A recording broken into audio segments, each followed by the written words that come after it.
రెండడుగులు ముందుకు 4 అడుగులు వెనక్కు అన్నట్లుగా ఉంది ఏపీ తాత్కాలిక సచివాలయ నిర్మాణం. ముహూర్తం ముంచుకొస్తున్న పని టెండర్ల దగ్గరే ఉండిపోయింది. మౌలిక సదుపాయాలు పనులు మొదలు కాకపోవడంతో అనుకున్న సమయానికి నిర్మాణం పూర్తి కావటం అనుమానంగానే మారింది. ఇటు వసతులు కల్పిస్తేనే రాజధానికి వస్తామని ఉద్యోగ సంఘాలు తేల్చి చెప్పాయి. వెలగపూడిలో నిర్మిస్తున్న తాత్కాలిక సచివాలయ పనులు మందగించాయి. ఈ నెల 27 నాటికి ఉద్యోగులు రావాల్సిందేనని ప్రభుత్వం అల్టిమేటం ఇవ్వడంతో ఆందోళన వ్యక్తమవుతోంది. ఈ పనులకు సంబంధించిన టెండర్లను 2 రోజుల క్రితం ఖరారు చేసిన సర్కారు పూర్తి చేసేందుకు 3 నుంచి 6 నెలల గడువిచ్చింది. ఇప్పటి వరకు ఆర్డర్లే తీసుకుని కంపెనీలు పనులు ఎప్పుడు మొదలు పెడతాయనేది క్లారిటీ లేకుండా పోయింది.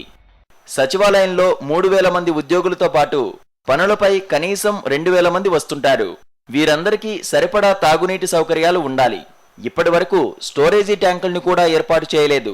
ఇదే విషయాన్ని అధికారుల దృష్టికి తీసుకెళ్లగా ట్యాంకర్ల ద్వారా సరఫరా చేస్తామని చెప్పుకొచ్చారు. అలా తెచ్చిన నీళ్లను ఎక్కడ నిల్వ చేస్తారన్నది సమాధానం లేని ప్రశ్న. బిల్డింగ్ చుట్టుపక్కల ప్రాంతంలో డ్రైనేజ్ వ్యవస్థ కూడా సరిగా లేని పరిస్థితి. విద్యుత్ సరఫరా, వైరింగ్ పనులు కూడా ప్రారంభం కాలేదు. ఈ పనులు ఇప్పటికిప్పుడు మొదలుపెట్టినా కనీసం నెల రోజులు పడుతుంది.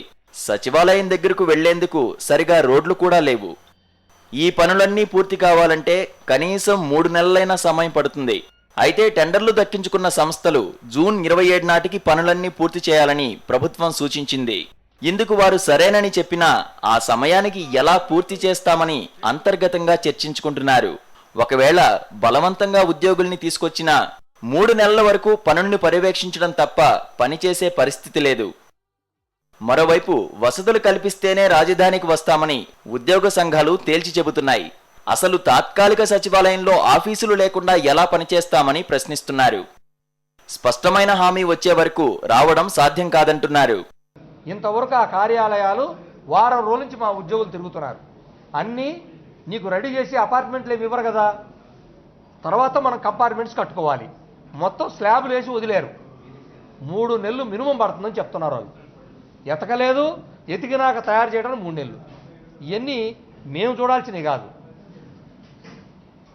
మేము 27కి సిద్ధంగా ఉన్నాం. జూన్ 27 నాటికి ఉద్యోగులు రాజధానికి రావాల్సిందేనని ప్రభుత్వం చెబుతోంది. ఒకవేళ ఉద్యోగులు వచ్చినా వారికి తగిన సౌకర్యాలు లేని పరిస్థితి. మరి ఈ తాత్కాలిక సచివాలయ నిర్మాణ వ్యవహారం ఇంకా ఎన్ని మలుపులు తిరుగుతుందో చూడాలి.